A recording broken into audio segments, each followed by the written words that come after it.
Hi everyone. So today I will be talking about working with volunteers on climate action. So if you go to the next slide, please, Frida. So why are volunteers and community groups so important in advancing climate action?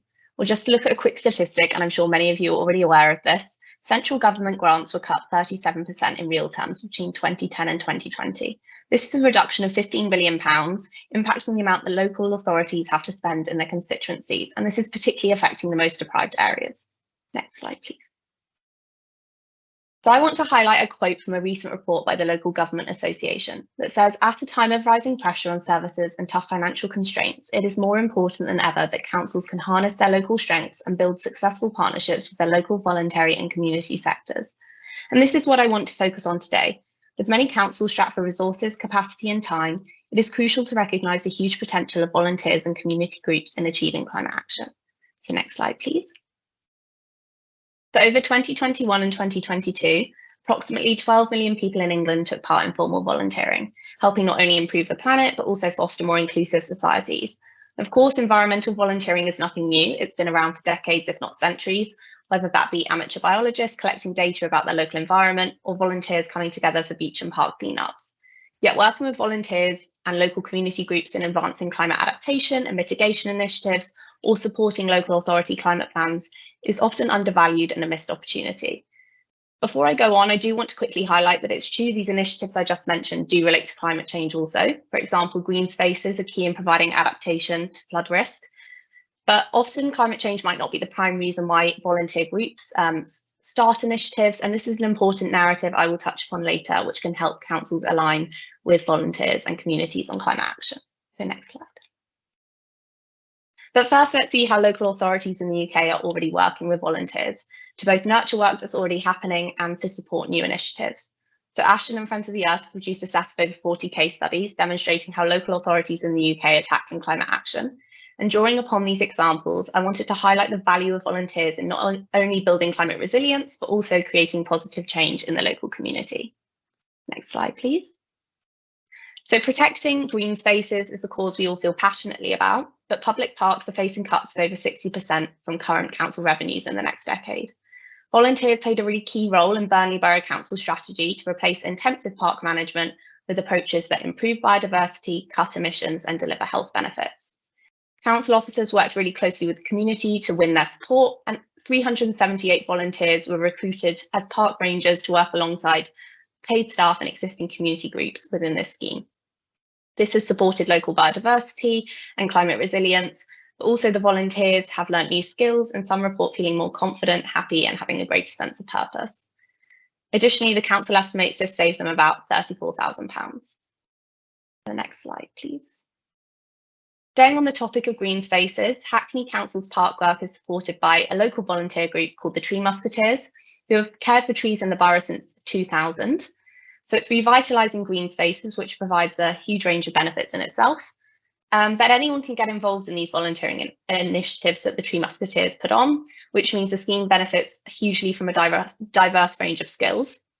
And although now self-organised, the Tree Musketeers stem from the council's tree warden scheme over 20 years ago and continues to work in tandem with the council to agree on planting plans and to receive financial support. Sustaining these types of partnerships between council and volunteers was still found to be of great importance among the local community, who after over 50 meetings and consultation with the council in the design of their new parks and green space strategy, recommended the appointment of a volunteering officer to oversee a comprehensive volunteering programme across Hackney's green spaces. So it shows there's a demand for these types of partnerships and also a willingness of the community to get involved.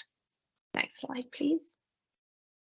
Another important area in tackling climate change is reducing waste, and Three Rivers District Council in Hertfordshire has the highest household recycling rate in England, and part of its success stems from working with a local community group called Sustainable Three Rivers that helps share information from the council on waste and recycling and advertise relevant council events.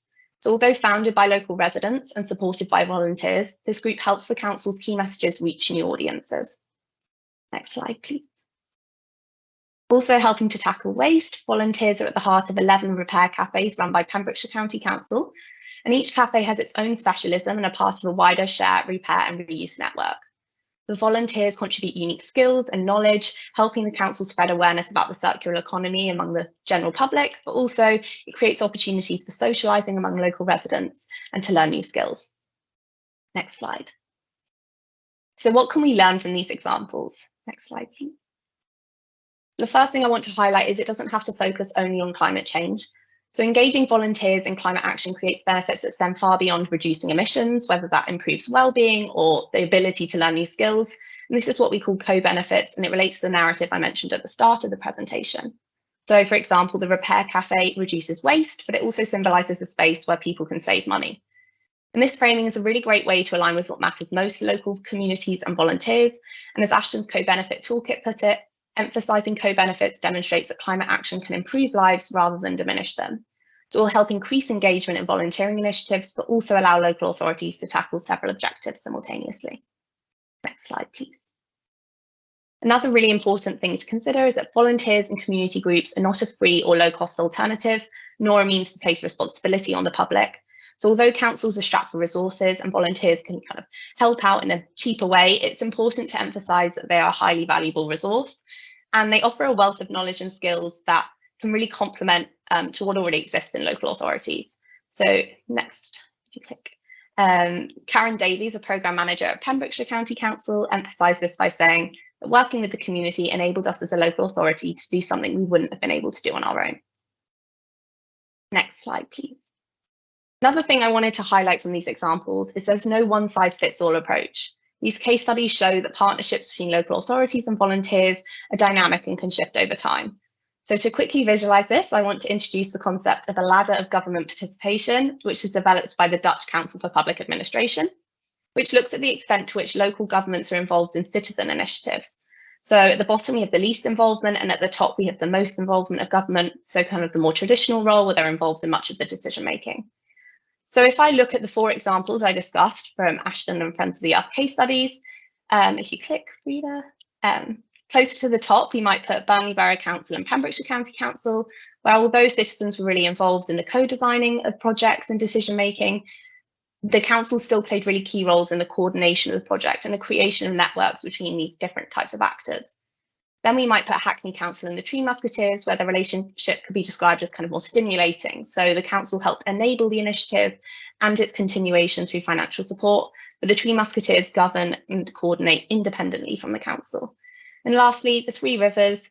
So the council has a really big interest in the existence of the Sustainable Three Rivers group, but the group itself is self-initiated and self-coordinated with no help from the council. So it goes to show there's no one right way of engaging with volunteers and community groups, and they're all successful in their own way. But yeah, they all bring a huge range of benefits and help relieve pressure on time and resources. So lastly, put the communities at the centre. So a key success factor in these examples is that community groups and volunteers were at the heart of these projects. So by designing initiatives with communities and volunteers, you can make sure they meet local needs, particularly those of marginalised groups. And it can also highlight what's already being done in a community, nurturing opportunities to collaborate and share knowledge. And if you're thinking that sounds great, but how do I build these partnerships with community groups and volunteers, or how do I put volunteers at the forefront of my projects? There are frameworks and approaches that exist and that act as good practice guides. And I'm going to quickly highlight a few that we have developed and used at SEI.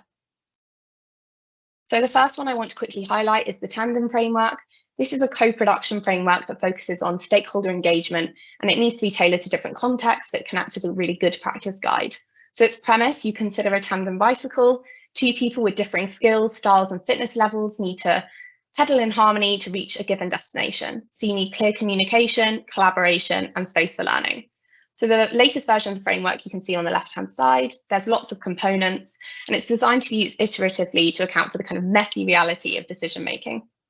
And there's online guidance available for each step. So whether that's identifying stakeholders or co-exploring issues together and identifying solutions to help you guide through the process. Next slide, please. These kind of frameworks can be used in combination with a learning lab approach. This is where city stakeholders come together from different sectors and organisations to co-explore issues through participatory exercises and games to design solutions. So this example here is Lusaka in Zambia, where they came together to discuss problems they're facing on water security and find potential solutions. This approach can be really helpful in collaborating and hearing different perspectives from a community scale. And next slide. Finally, I just want to quickly mention, another SEI tool that's aimed for people with no prior experience in participatory methods called Map Stakes, and it helps you identify the scale at which you're looking at, how you identify stakeholders within that, and help you monitor the engagement process. So it's really useful if you don't know what already exists in your local community and you want to know what volunteering initiatives you can collaborate with. So I think that's me done. There are some resources on the last slide so you can look at them in more detail.